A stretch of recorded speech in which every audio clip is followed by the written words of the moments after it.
Hi, everybody, and welcome back to the Prospering podcast with your ever glamorous host, Katie Oman, Events Director for ProspHER.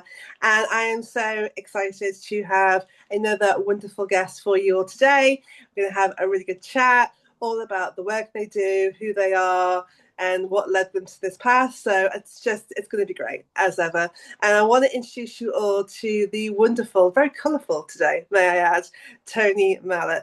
Tony Mallett is, let me give him a proper introduction. I thought you should have fanfares, Tony, and intro music and fireworks and stuff. But Tony is just such a creative person. You're going to love this conversation, I'm sure. He is a teacher, an artist, a coach, a speaker. This is a guy who's written books and articles and also records and writes his own music. This guy does it all. It's insane. But he's also, and this is what I really want to talk about today, the creator of Inspirational Leads. And from that, written a wonderful book called Resilience Leads. So I know it's going to be a great conversation. I know that we're going to really get into this and find out the what's, the hows, and the whys. So welcome, Tony. I'm so happy that you're here today. Oh, well, thank you very much. It's a pleasure to be here. And and all your listeners and viewers, of course. And I apologise for the very loud jumper. But on a day like today, when it is really grim outside and dull, I've made that choice to sort of like cheer myself up, cheer the world up, and just share that energy. I love it. I think it's great. Honestly, I've seen some fashions in my time. I don't think that's I think it's wonderful. But never one as bad as that. Yeah. Well, I gave you quite the introduction there, and I identify as a multi-passionate entrepreneur myself. So when I was reading your bio, I was like, this guy does a lot of things. So, I mean, I think it's one of those questions, isn't it, of like, we start at the beginning, because I think there is so much that we could talk about, and it's quite, when you see a list like that, it's like, oh, it's quite overwhelming. So let's rewind a little bit and talk about where you got started. So what was your beginning point on your journey? Do you know what? Before I start, by the way, for everyone that's watching and looking today, we've all been sat on many podcasts and things like that, and seen various presentations. But I think one of the really exciting things that I love about a really, really good podcast and any some of interviews is when you really drill down into people's vulnerability and their authenticity. Because I think instantly when we first met, that was one of the things that we just got on with. It was like straight in and you know what? As human beings, we sense that immediately when we interact with other people. We either fall into a state of trust or we fall into a state of protection. And as a teacher, I've had to develop that. I guess there's a little bit of that's probably natural, but there's also a bit you've had to work very hard on making sure that trust is integral working with children, of course. But to answer your question, do you know what? This started a long time ago. That's the best story too, in a galaxy far away. Yeah, far away. That's right. Yeah, with a lightsaber and various robots. No, I did have lots of those robots back then as toys. But going back, it started a long time ago. It all began with this curiosity as a young child in that question. There's got to be something more. There's got to be something more to who and what we are, and all this that supposedly is out there. I was very curious, and it felt deep in my heart that there was answers to questions that I was throwing up. And the biggest one of that, which I guess a lot of your listeners will probably resonate with, is that sense that, well, I can see it in my mind's eye, I can feel it, I'd love to do that, whatever that is, but I don't know how to get there. But I can see it up here, I can feel it. And that was my starting point, because with me, it was music. I was a teacher, young teacher at the time. I lived on a barn on a farm, and I had a little studio, and I used to play guitar. And there was something inside me that said, there's more to this story. Yeah. And you see, the thing is, Casey, we're not given the image or the imagination for something that we can't do. Absolutely. That is huge. Anyone listening today, I really want to emphasize that. If you can close your eyes and you can go there and you can feel it, that desire, that dream, that vision, it's already here. Yeah. It's already here. And that's the bit then that becomes really confusing, because, well, how can it already be here? Because it's over there and I don't know how to get there. And it could take, all this narrative starts. So what I've really always been fascinated in is more about what versus why. So the what is this imagination, I can do this, rather than the why, which goes, well, how's that going to happen? How am I going to get there? It's a kind of a survival instinct. Whereas what is thriving. So what's this, right? So that drove, and you know what? I started to go down the rabbit hole. And what I mean by that is I started to study. I read all the great books because I grew up in Oxford. There's a great bookstores there on self-development and the brain and neuroplasticity and the whole law of attraction literature that was out at the time, but just studied all the greats. And I just found it absolutely fascinating. As being a teacher as well with young children, that went naturally into my career path as well, because you had to inspire young minds. Otherwise, you lose children instantly if you're not creative and wacky and exciting and intriguing. So, and then that led to this journey where I started to apply the principles that I'd read about. The biggest one being that I believe in what I can see up here, and I'm going to take those steps. And I was signed to a record company within a few years, and it didn't make me famous or make lots of money, but I didn't have that down on my list. It was more of a case of just, wanting to write music, and it became really, really exciting working with other people. And I thought, wow, that was interesting. And then once that had happened in my life, I realized there would be other stories later on. Right.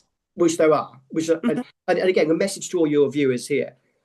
There is nothing impossible for you to achieve, because there is just you, and that's it, period. The great I am. That's and I never stop learning. I love it.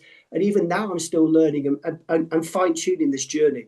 So that's where it began, and it carried on then, rather erratically at times, all the way through my life at different stages and different stories, which I won't go into detail now because people would say, well, wow, hang on, Tony's going to be making that up. But for example, I ended up writing for an international aviation magazine and traveling the world. It's like, well, that just began waking up one morning going, I wonder what it'd be like if.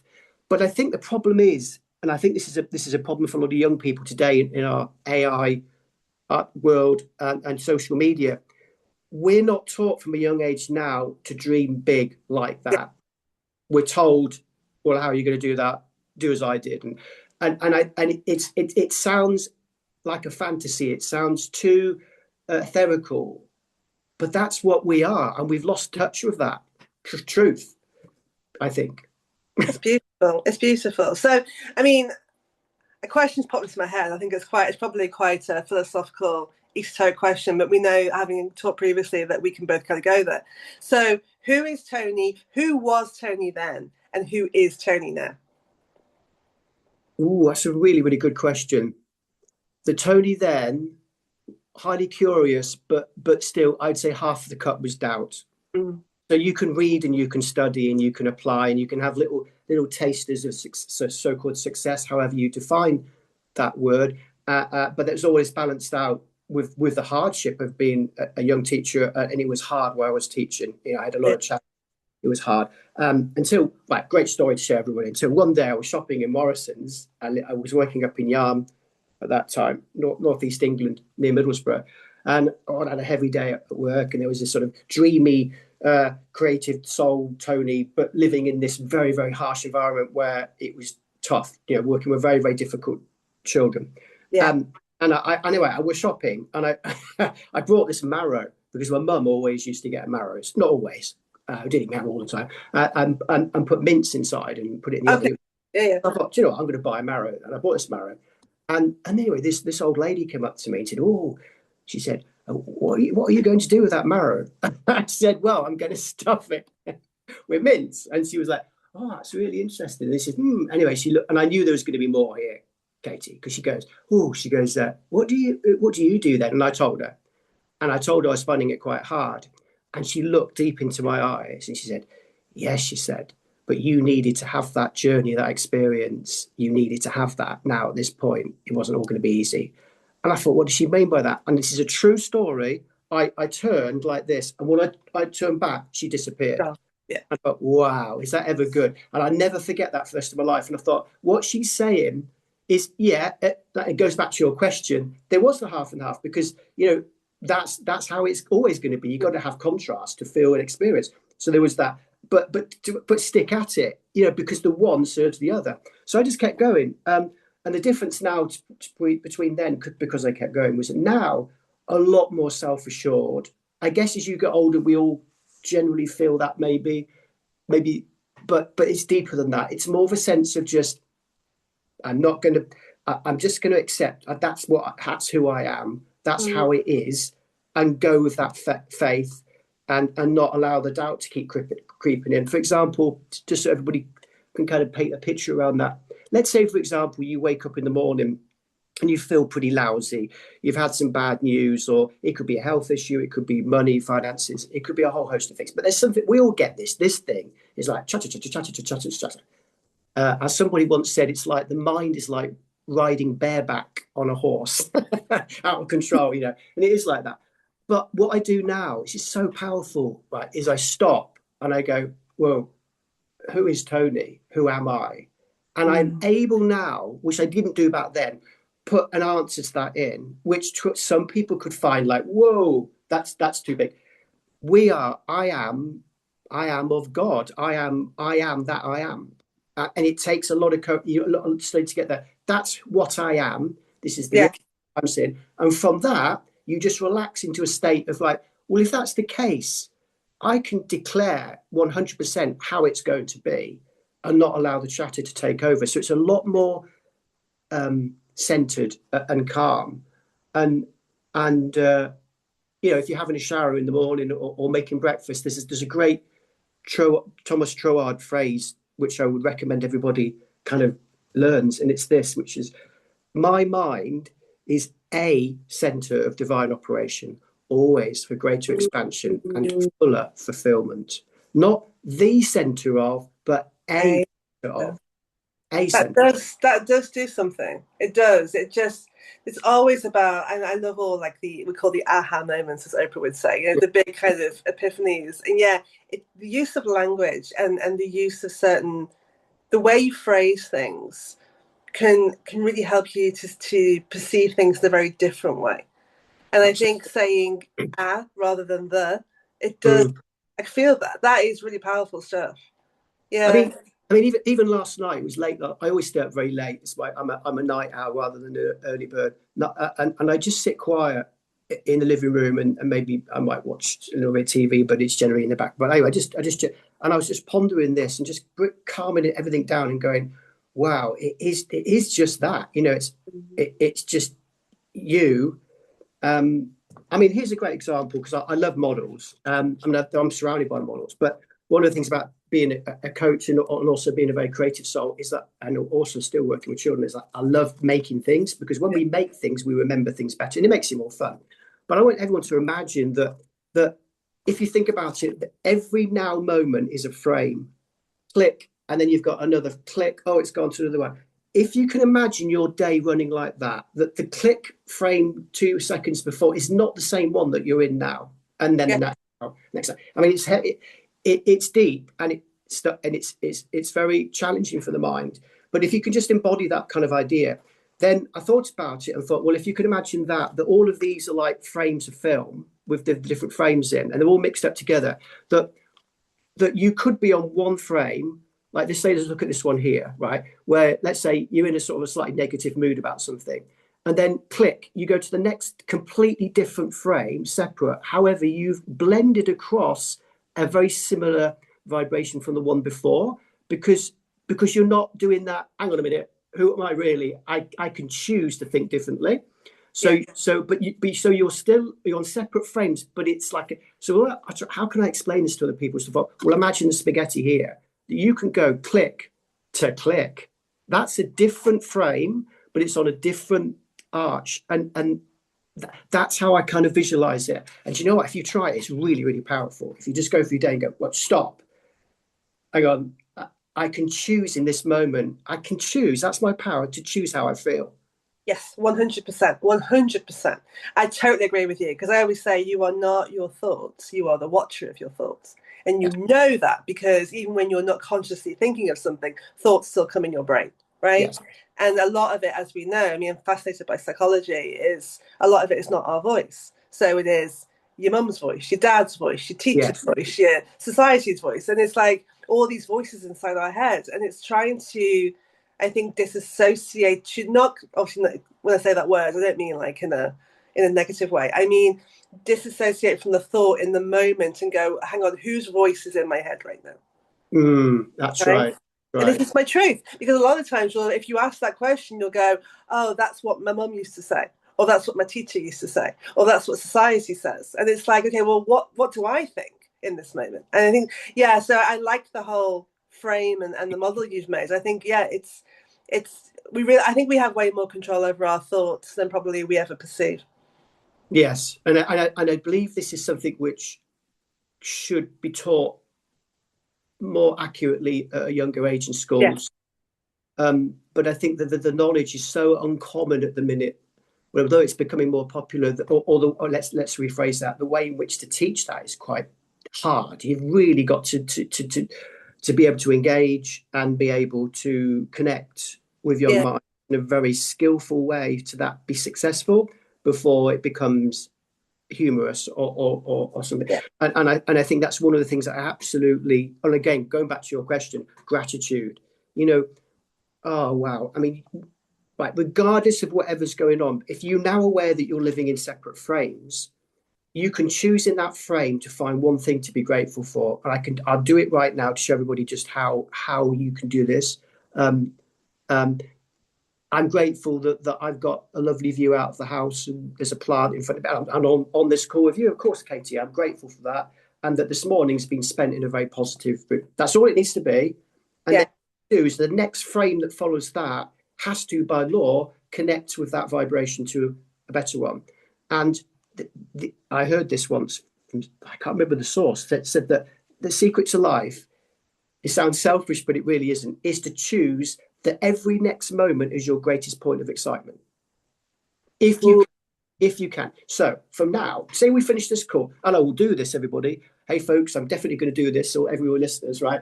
And it's so simple. But again, what floats everybody's boat, what makes them happy, it doesn't matter what that is. But as soon as this call's over, there's a little coffee shop down the road, very small, but it's all lit up with some little lights. There's not many people in. There's a little table in the corner there. And for me, I just love to go down there and just get a coffee, sit down, and I just go, life's good, everything's in. Just have that moment of enjoying my own company, which I do. And I think that's another thing, is that you have to be able to, you have to enjoy your journey and who you are and those sorts of things.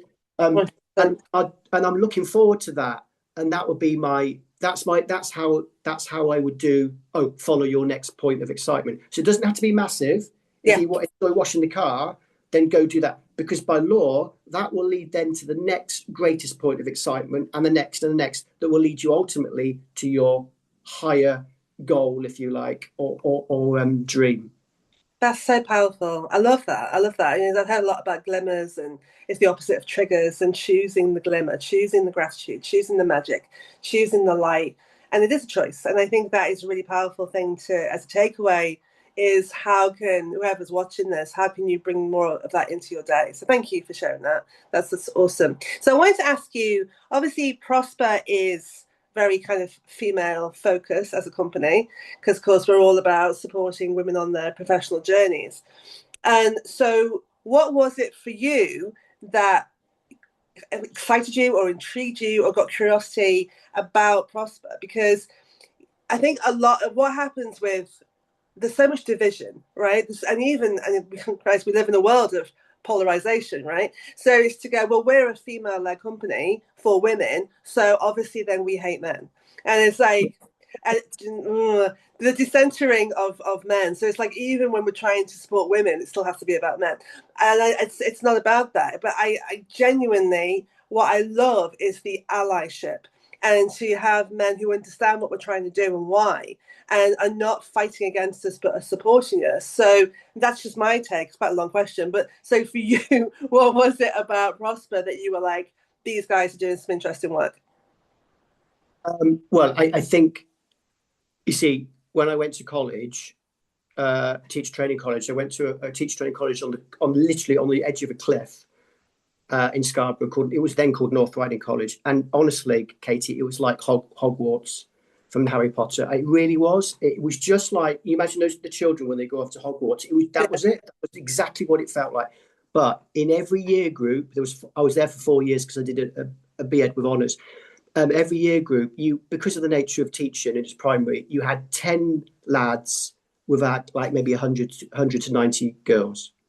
So what happens from that? Well, you learn to appreciate, but also to spend time making friends with girls because you had to.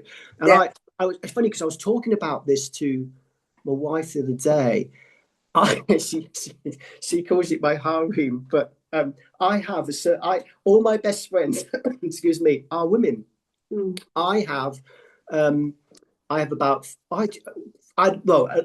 maybe up to about 10 people that I see, but they're all women, and we all go out for coffee and chat. And I thought, well, this is no accident, is it? But going back to the college story, what it was that you had to learn to make friends with, and I did. Some of my best friends, I can remember Bev was great. My friend in my first year there, and you just did make friends, and I learned that there was it was great. I loved it. I thought, well, I mean, maybe I probably do have a very strong feminine energy inside me as a carer in education. You don't, if you're a male going into education, you're going into a caring profession, remember?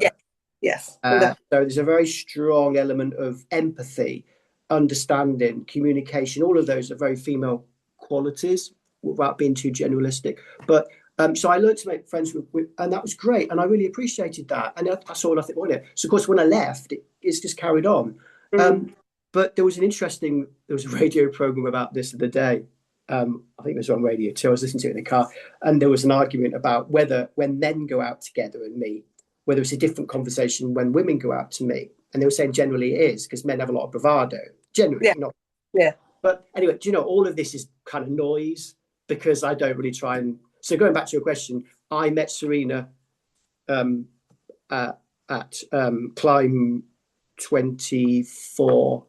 Or was it 23? I can't remember now, but I met her at the Royal Armouries when there was an investors event on there. We just bumped into each other and we went, oh, hi, and everything. What do you do? What do you do?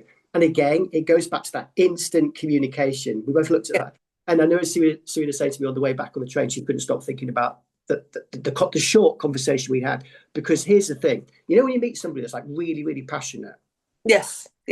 It's infectious, right? And they kind of want a bit of that, why haven't I got a bit of that? But here's the thing: if you take the word passion, Katie, right, inside the word passion is the words pass I on. Ooh, I got goosebumps. Oh, that's magic. That. Wow. I know, and I discovered. Well, I was just looking at the word passion one day, and I thought, wow, that's really cool. So you've got pass I on. So when we to look at passion, it's very much a process of, and it's a beautiful process, because when you pass passion over to somebody else for what you do or what you're trying to share, it's infectious. Yeah. It ignites the other person's passion, and then they start asking questions. Well, what passion can I share on? Because when we share and give, it's like 1,000,000 times better than receiving. It reminds me a little bit of I heard there's a spiritual writer called Carl Gray, who I've seen a couple of times. And I saw him in London years ago, and he was saying basically that our gifts are called gifts because we're supposed to give them away. Yes. If it's a gift and you're holding on to it, that's not a gift. No, so it's not. I totally get that, what you're saying about pass I on, because it is. It's like, it's the minute we get kind of like, and I think a lot of it comes from fear, right? So it's the fear of like, well, I have to hold on to this because somebody might try and copy it, or somebody might take it, or somebody might reject me for it or laugh at me for it. So there's a lot of kind of fear holding, I think, of gifts and passions. And of course, then we also worry that if we share things, we're going to be, like I say, laughed at, or people will say the wrong thing. And so we get quite protective, I think. But if you're holding it, then it's not, say, is it really a gift and a passion? Is it not meant to be shared out into the world? So I love that. But also, you go back to your. Oh, wait, no, I need to just finish off that question as well, which I didn't do. So going back to that, so obviously I met Serena, and here's the thing though, I don't kind of do that thing though, where I think, oh, that's a group for women. I better ignore. So I don't do that because I just don't see the world like that. I really don't, and I guess that's working with children as a teacher. Yes. When you work with young minds, you stop doing the gap bit because you have to be able to communicate. You have to be able to make that link. So all the barriers just fall down, and you just don't. And it, like in a class, you might have a very diverse class of children, different religions, different beliefs, SEN issues, or high achievement. You've got a whole plethora of a mini world in your classroom in today's modern world. You cannot afford, or you just don't, as a good teacher, ever put people into. You just don't think about it. You just get on with it, because as far as I'm concerned, we're all human beings. Yeah, absolutely. And I just think, well, I'm quite happy to share how I feel. I think I always have done. So of course, if I'm working with women, then it's just not a problem, because I love it.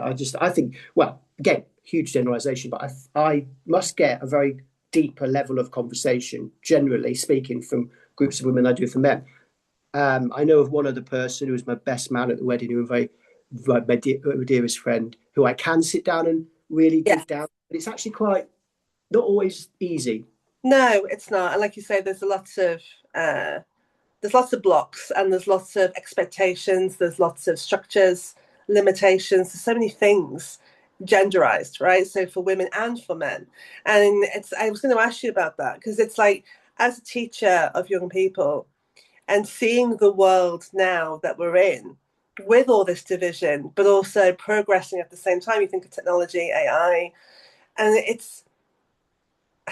I almost feel as I would think I used to be a high school teacher, and I would think being a teacher now actually feels more of a responsibility in a lot of ways than perhaps it did 10, 15 years ago.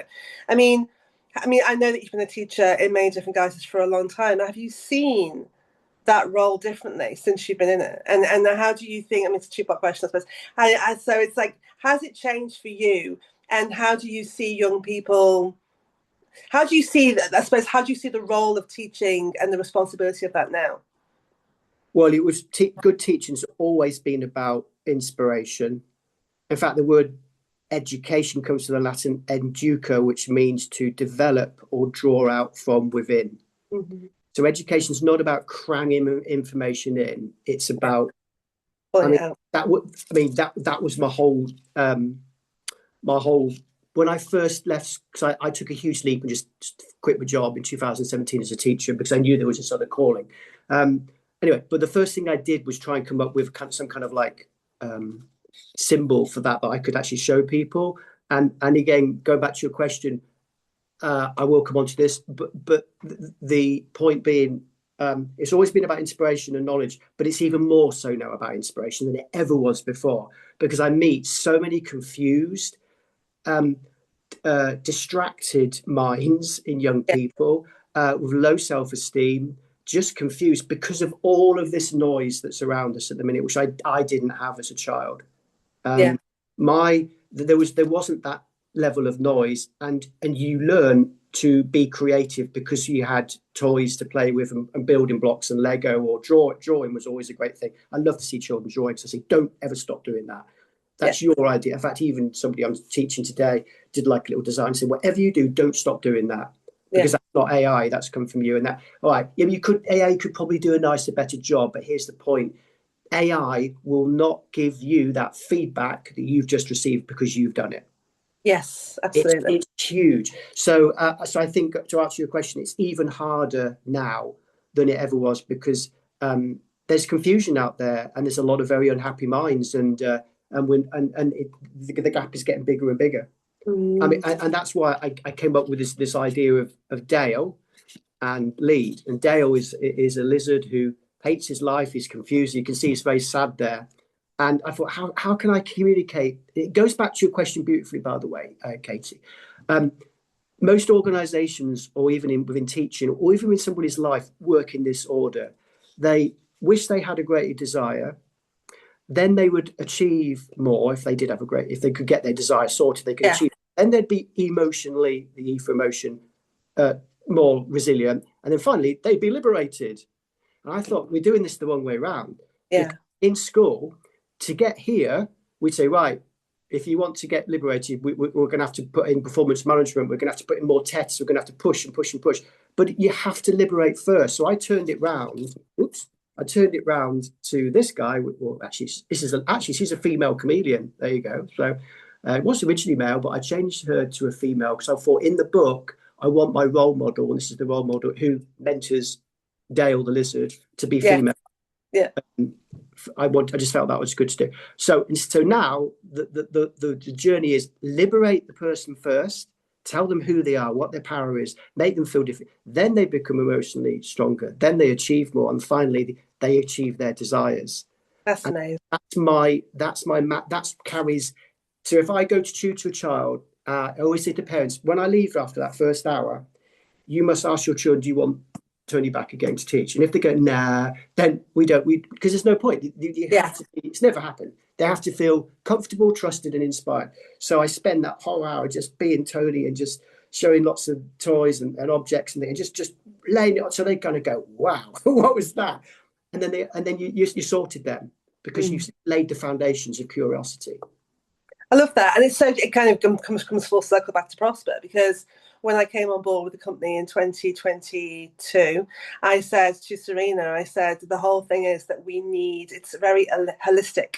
You have to support the whole woman mentally, emotionally, physically, and spiritually, socially, so that then she shows up healthier and stronger for her profession, for her career. If you just focus on the career as a single unit, you're missing all these other bits that actually add up to make this person feel like they can and they want to succeed in their career. So I love that you kind of see that. And it does start really young. If you wait until somebody, I'm 44 now. If you wait until someone's 44, you've almost missed 44 years of that build-up of that. Absolutely. And then it's like you're having to then, it's like trying to water plants that have never had a lick of water for, you know what I mean? So it's hard. It's not impossible, but it's difficult. Whereas if you're starting from a young age and you're nurturing and you're watering and you're growing, it's where you time you get to my age, like they're blooming and blossoming all over the place. And that's why when you meet the right person, that's the power, isn't it? I mean, what I had to learn in business, and everyone else says, Tony, it's not about the USP, it's not about this and that. It's you as a person that's the USP. And I never really understood that. And I do believe that it's interesting because I went to a car showroom the other day, and the gentleman that was dealing with me was an older gentleman. He'd been in this company for many, many, many years, right? And but he was lovely, and he was able to communicate. He was relaxed, and I just felt really at ease with him. And I buy from people if I feel at ease. People do buy from people. Some people don't understand that, and they can be really aggressive, like, "What?" Anyway, and I almost felt like sort of saying to his manager, "This is brilliant," because those qualities of just being human are really important in sales. It's not about this, but to go back to your point about that individual who feels, because I'm always trying to think, if I was in that situation, what would I say to support that person? Where they're catastrophizing a bit, saying, "Oh, how can I do this?" Here's an angle, right, Katie, to put into that, which is really powerful. In that moment, reframe it and realize that this narrative out there is no out there the way we see it anyway. We know that because the world's turned upside down by the eye, isn't it, inside the red? So we all know it's a mystery. But here's the thing, just in that situation, remind yourself that, and I did this last night, this is new information for me that I'm learning now, Katie, that narrative is coming from here. It's in, out, right? So you have the power to go, right, hang on, whoa. Why would all there is be saying, "Oh, I won't be able to do this," or "That's what BS says"? That's crazy. Remind yourself who you are, and you're the director and the actor of what's going on. It's not out there attacking me, because that becomes very habitual.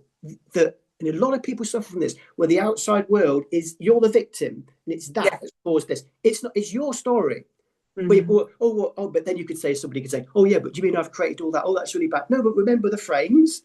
You can jump to another frame where you're not the person that is thinking that. So it's fascinating, and it's so empowering, because you can literally realize that is that.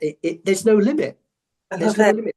Love it. I love it. And you're absolutely spot on. It's the micro to the macro, not the micro to the micro. And once you see your own power in your influence in your own life, I do think it to completely change things around. So I love that. I must mention your book because, like I say, you're the creator of Inspirational Leads, which it's such and we'll talk about that in a second. But from that is this book which you very kindly sent to me, and I love what you're trying to do with both of those things. I love how it is this again. It's standing in the power. It's standing in the truth. It feels so like authentic. Was the words that comes to mind. So tell me a bit like where did Inspirational Leads come from, and then what led to the creation of the book? So as brief as I can, I was on my honeymoon because I got married quite later on in life. I was on a honeymoon, and it was just after I'd finished school. And I remember when, getting bits of paper out near the swimming pool, sort of scratching notes down. And the first thing I needed was an image. So I thought, if I've got an image, I can engage. There's Dale. He hates life. Somebody could then identify with the lizard, but you're not talking points themselves. It's very powerful. And there's Lead. It was the opposite of that. Once I got that, it was smooth running because my creative brain then starts going. And then I thought, right, so I've got to. Oh, great. So there's your logo. There's your instant way of talk. Attracting attention. That was the first thing. And then Inspirational Leads were called the chameleon lead. And then from that, the brain started then to think, oh, this could make a really good story because people love stories to connect. Yeah. So this beast, look how fine. I'm laughing because my editor said to me, Tony, it's a beast of a book, but it's a beautiful one. But there was no ego in this at all, or bravado, and I'll tell you why I know that was the case in a minute. But so I started to get little ideas. But here's the thing, Katie, I only wrote down ideas when I was in the mood for it. I was led by being inspired. Whereas some people go, right, I'm going to write my book and I'm going to do it in 2 weeks and I'm going to get AI to help me and I'm going to do that.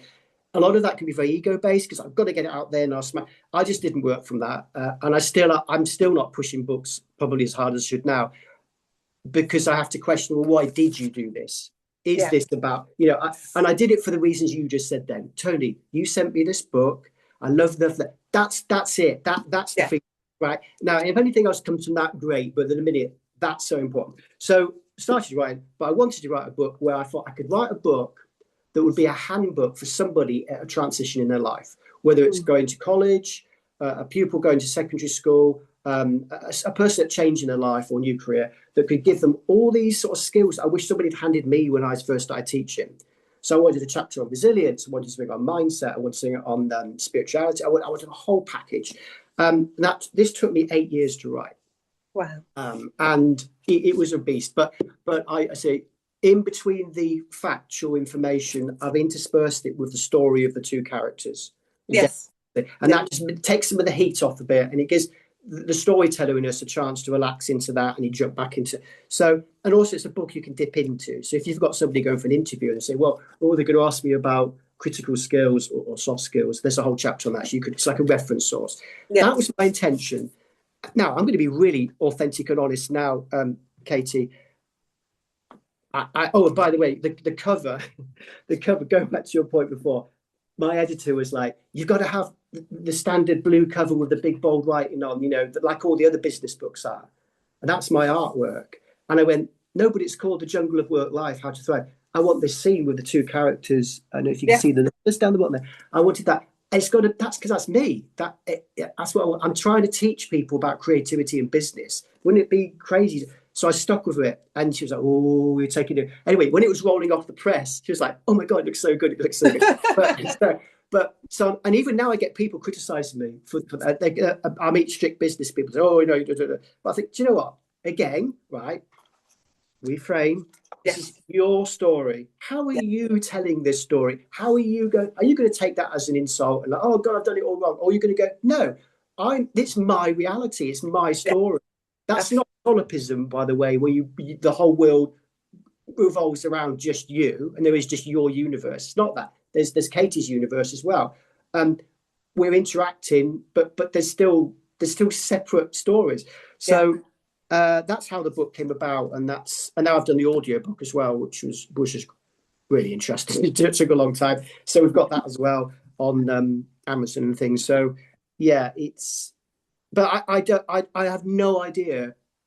I've tried marketing companies and things like that, but to be honest, I'm trusting now in this narrative to say, well, there is no this or this. It's this and this and this and this and this and this. There's an infinitude of possibilities. Which one are you allowing? How are you allowing that to find you? We found each other. Would you agree, Katie? Oh God, yeah. I mean, it's crazy how we were both sat down the first two, like, sorry, why am I talking to you? It was surreal, but we both knew. But you see, it's a perfect example of how you and I have both created a story, a narrative where, because if you can imagine it, it can happen. 100%. And I say to people, because I think a lot of people are so frightened about making the wrong choice in life. And so in my coaching, I say to people, there is no such thing as the wrong choice. There isn't. No. Take that pressure off yourself. You're here to experience life. So ask yourself, what do you want to experience right now? Yeah, exactly. And that just feels so much more empowering to me than like, oh, what if I make the wrong choice? I'm like, well, it's fine. You go, like you say, you go and choose another frame. Yeah, exactly. Because like when you say choice, you're implying it's this or this. Yeah. But not how it is. It's an infinitude of possibilities. Exactly. And just relaxing into that. And again, it's life-changing, because you do have choice. Seriously, is our greatest power. Absolutely. Of course, the other thing I think is that to recognize if somebody else is capable of doing something, then so are we. Now, does that mean that I could do it today? No. So could I go and climb Mount Everest? Yeah, of course I could, because somebody else has done it. Like, am I going to? Absolutely not. But it's and I'd have to do like years of training and years of prep. But that doesn't mean that I can't do it, right? It's recognizing our own capabilities and our limitless and our I think we put way too many limits on ourselves. That's all. We do. But going back to time, another revelation recently, which I'm really becoming aware of, and this is hard sometimes when you hear it for the first time. Time is an illusion to help us understand a perspective on experience, because you cannot experience. See, in the spiritual, all it is on the present realm, which we all go back to and come from. Everything just is. It's all. Now you cannot experience. Would you agree? It's impossible. If I said to you, I want you to experience the infinitude of unlimitless, you can't do it, can you? Because you just. So time is a way of stretching out the singularity point into an illusion, which it is. It doesn't feel like it, but it is for you and able to feel that duration of having to study for an exam or look for the perfect car or whatever else it is, or find the perfect partner. And people moan about the time it might take. Although, if you remind that there is no time, it does relax that angst down. Everything's just now. But you, if you want that instantly, then you have to go back to where you came from, which is all that is. And they I don't want to go and do that. Well, then it's part of the deal. So how do you get those two to work together? And that's the challenge. I think you have to accept the experience as being time. But within that, the understanding that you can take those huge leaps to whatever, and marry and eventually they kind of make peace. And then here's the thing: what you then get is a process. Yeah. Now, a process is a wonderful thing, right? So this was a process. Yes. And if I'm going to be really honest with you now, this now is worth less than the process. Mm-hmm. Now, I used to go up to the Beefeater up the road and sit in the corner up there with my laptop. It was just wonderful to have a whole day just being creative with a coffee. Oh, God, I was so happy. It was so amazing. But because I was being creative and in the moment, I think it was just brilliant. And of course, in school, I never had time to do that. So I was really grateful. But I now sit down very often at my desk and I daydream of just how wonderful that process was. So processes are really important. Yes. And you can love the process. Yes. You're enriching you as a human being, but also how you're going to be with other people and how you're going to positively infect the world around you as well. Well, I don't think it can get better than that, Tony, quite frankly. I mean, what a beautiful thing to finish on. I mean, I knew we were going to have a great chat. And I was like, I wasn't wrong. I knew that because I know when we talked on the phone last time, we had a really good chat. So I knew this was going to be another good one. And I'm so happy that we got to have this today. Honestly, chameleon's back and a chameleon's tail. That's another story about how I converted a robot into a chameleon. But there's stuff all about. There's all these things around me which one day, maybe in another call, we can sort of because I when I'm on a Zoom, I never know where it's going to go. So I thought, well, if you have stuff around you, you can pick up. Absolutely. I mean, I said this with Tim when I've done events and stuff, and I've said to speakers in the moment. So after this, you'll go, "Oh, I wish I'd said that, and I wish I'd said that." Right. And it's you'll say what you need to say in that moment, and the audience heard what they needed to hear. So it's perfect. It's absolutely perfect. So the best advice for speakers is to say, don't come with a great big script and all the things you've got to cover, because it would just be you, because that's 100%. All everybody wants you to be. 100%, 100%. So as I mentioned at the top of the podcast, Tony is appearing very kindly, very excitedly at our Reston Fest in May next year. So I will put all the details of that down in the description box. So if you want to hear more from Tony and hear more about his creative, wonderful, exciting brain, then obviously go and check that out, because it'd be great. But where else can we find you, Tony? Whereabouts do you live in the world of the internet? Well, if you go on to inspirationalleads.com, your leads as in LEADS, yes. And it's all. But again, you obviously have this in a link. You can find me there. Then there's all over LinkedIn. If you're on LinkedIn, you go look up Tony Mallett. There's lots of videos on there as well. I mean, I've slowed down a bit recently on LinkedIn, but because I'm just trying to rethink how again with LinkedIn, I only ever post if I've got something to share. Rather than say, look at me. It's not about that. I believe it's about what can you offer. Going back to that point we made, if you offer, you pass on. It's just wow, So but LinkedIn's a great place to see lots of videos and things. Wonderful. Like I say, I'll put everything down here. So if you want to hear more from Tony or connect with him, then please go and check that out. But honestly, Tony, thank you so much for being here with me today. It's been awesome. I've really enjoyed it. And I hope that you guys watching at home have enjoyed it as well. Final words. Right. Yeah, final words. Here's the final words. It's not really, it's ask yourself, how can I create positive change in the world? Because you can't change the world, but you can change somebody's world. Beautiful. Love it. Thank you so much, Tony. You're an absolute rock star, and I look forward to chatting more in the future. Yeah, bless you. Take care, everybody. Thanks, everybody. Bye-bye. Have a great day. Bye-bye.